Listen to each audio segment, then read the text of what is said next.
Assalamu alaikum students. Today's topic is electrostatic potential and potential difference.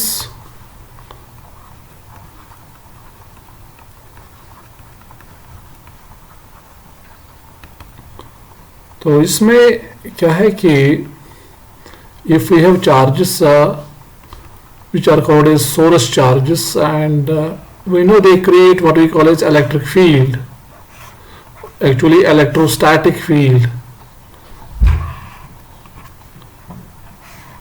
These are charges at rest, they produce say electric field. This is the electric field which is known in form around a set of charges here.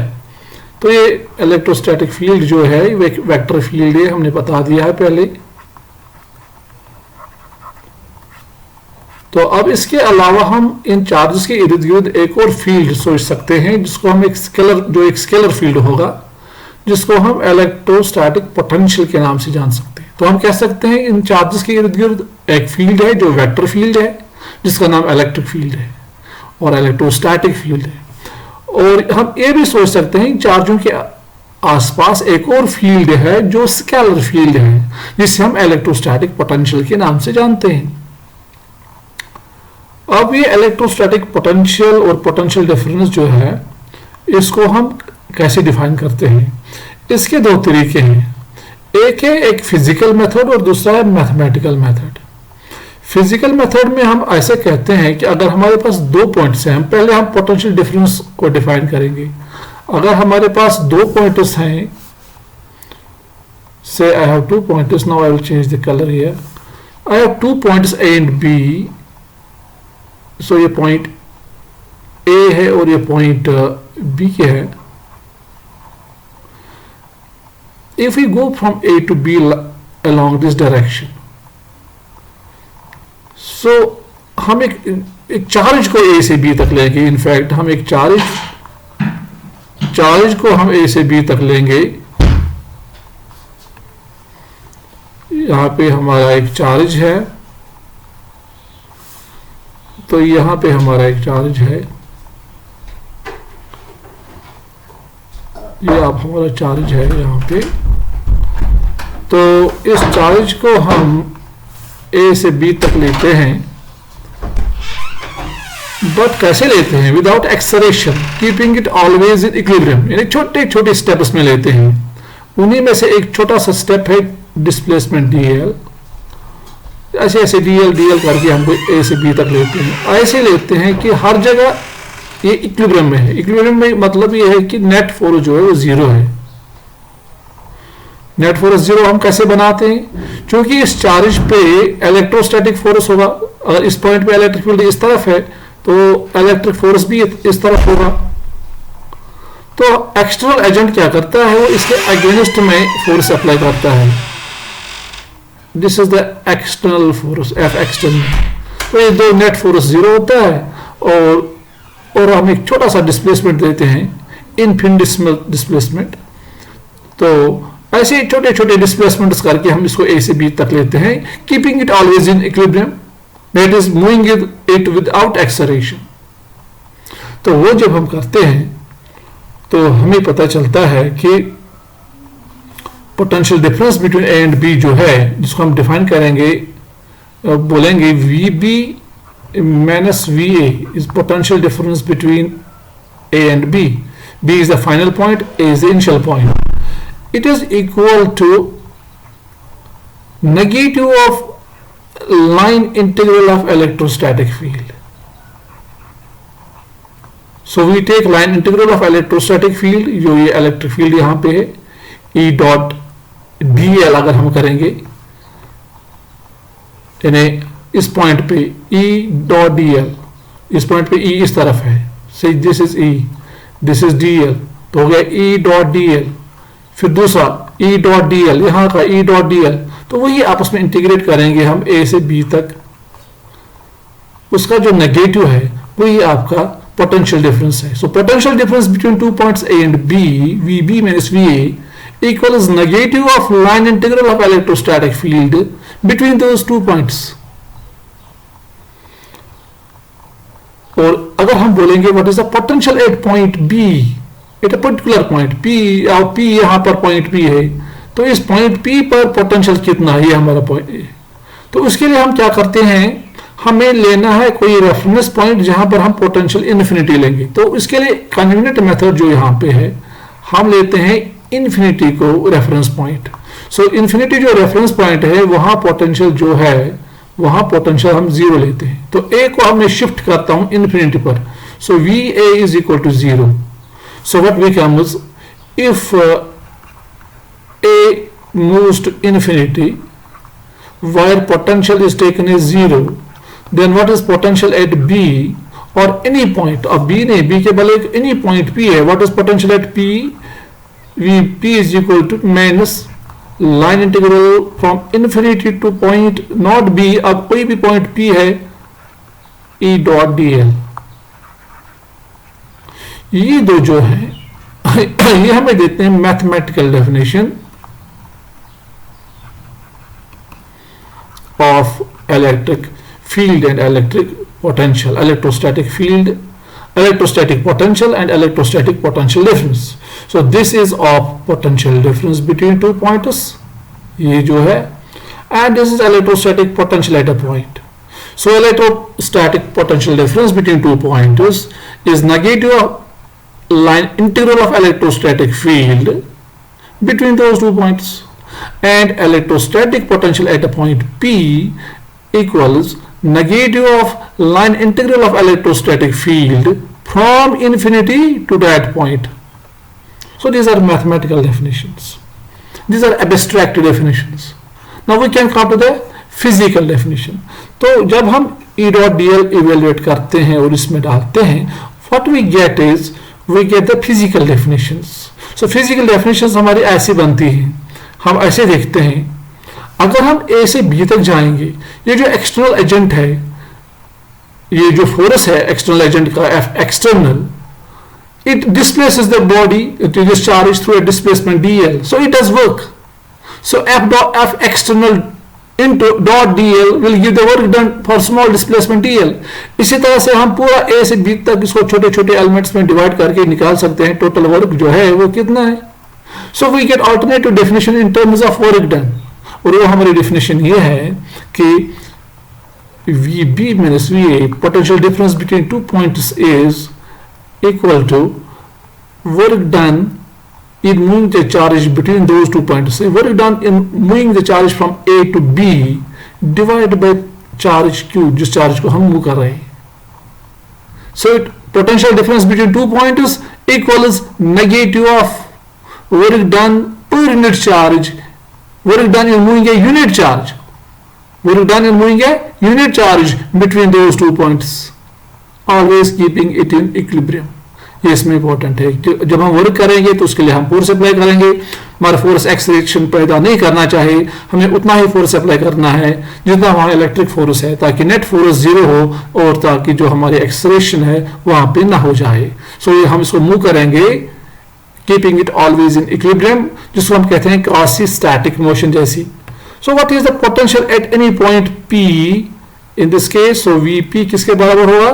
तो अगर हम starting point को कहां लेंगे, infinity पे, तो infinity से point P तक आने के लिए जो हमें वर्क करना पड़ेगा, तो वो कैलकुलेट करेंगे, it will be W infinity to point P divided by charge Q.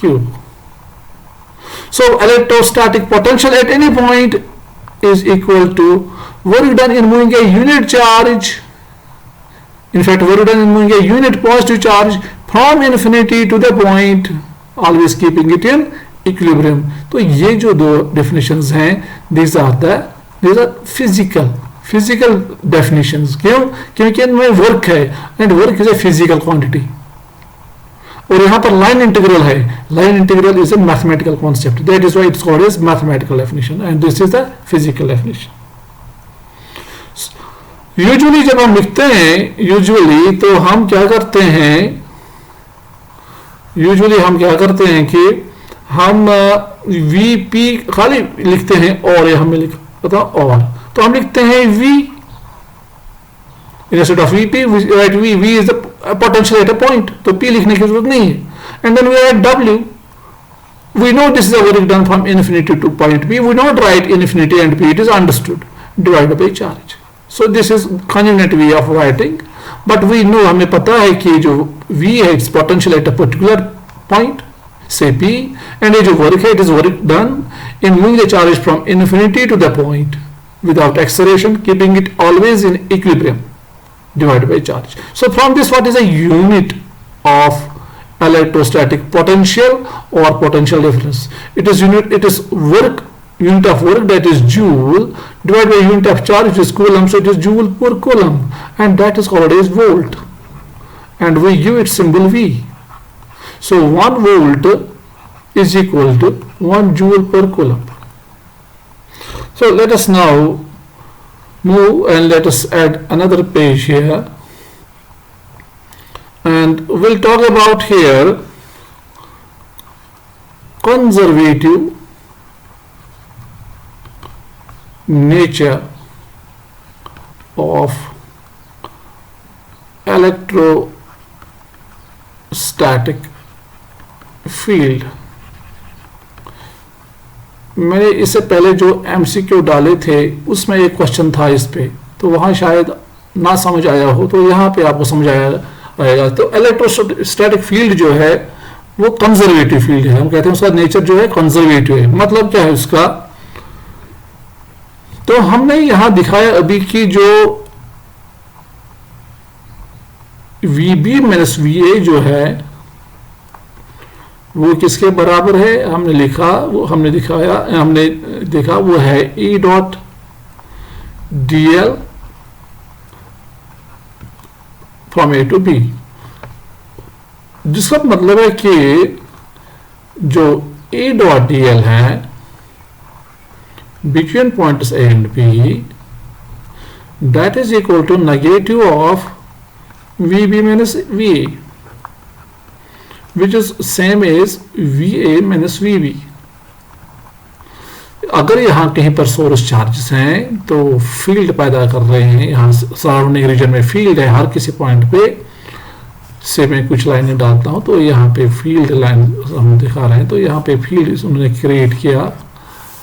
तो अब अगर हम दो पॉइंट्स के दरमियान, यहाँ पॉइंट A है, ये पॉइंट B है, और हम A से B तक जाते हैं, तो और हर पॉइंट पर हम लेते हैं, जैसे ये E है यहाँ पे, यहाँ DL लेंगे हम, छोटा सा E डॉट DL कैलकुलेट करेंगे, तो पूरा E डॉट DL कैलकुलेट करेंगे पूरे A से B तक, तो आता है minus VA minus VB।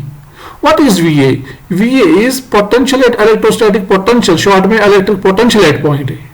So this is some property of point A. What is this? Potential is in fact a property of point A, and VB is potential at point B. So it is some property of point B. और ये property क्यों develop हुई है? It is by virtue of these charges.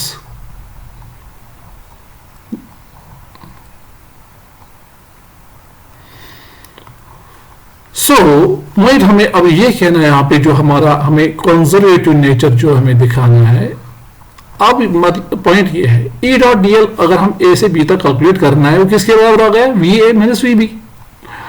तो ये हम इस रास्ते पे गए, किसी एक रास्ते पे गए, तो ये रिजल्ट मिला हमें।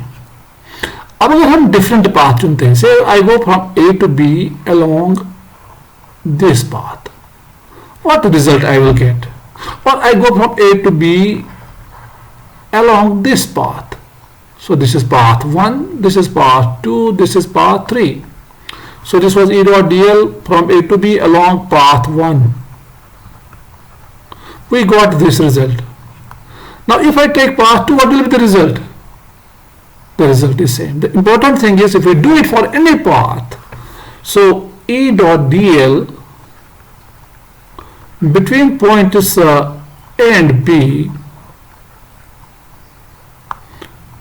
for any path, यहाँ मैं लिखता हूँ, any path that we choose between points A and B, we get same result, VA minus VB, same result. So this result is independent of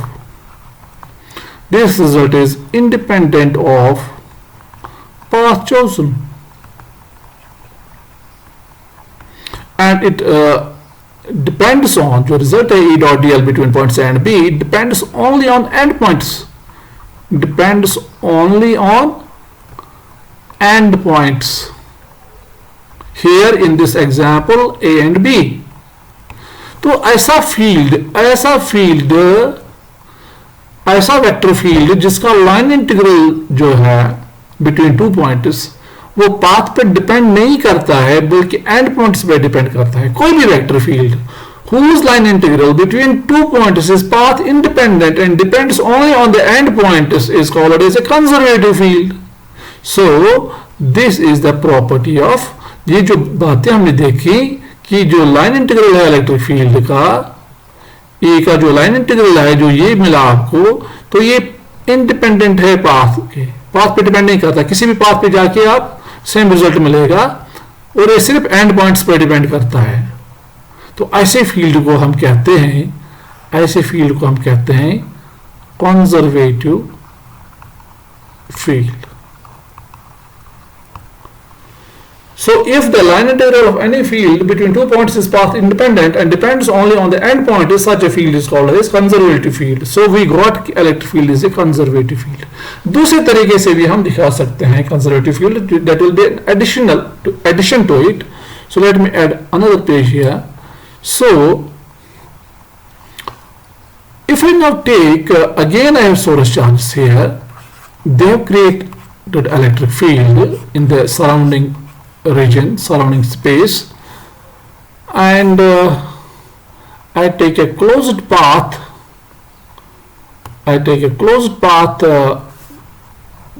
in this surrounding region, like this, a closed path. I go from A to B, I go from A to B, and then I go from B to A. So then I go from B to A, so I take a complete path from A to B and then from B to A and reach A again. So this is called as traversing the whole loop.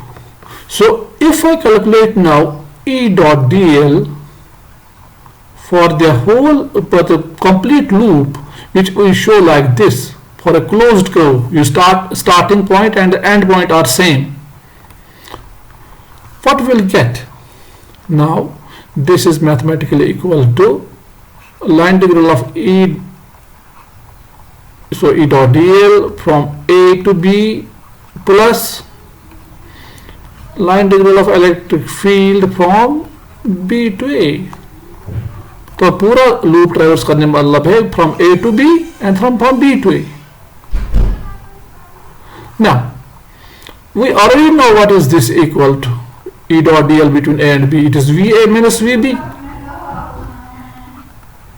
And similarly, what will be E dot dl from B to A? It will be VB minus VA. Now VA minus VB, A will cancel, VB plus and minus VB will cancel. What we'll get is 0. So line integral of electrostatic field for a closed loop equal to 0. This is another property of conservative field.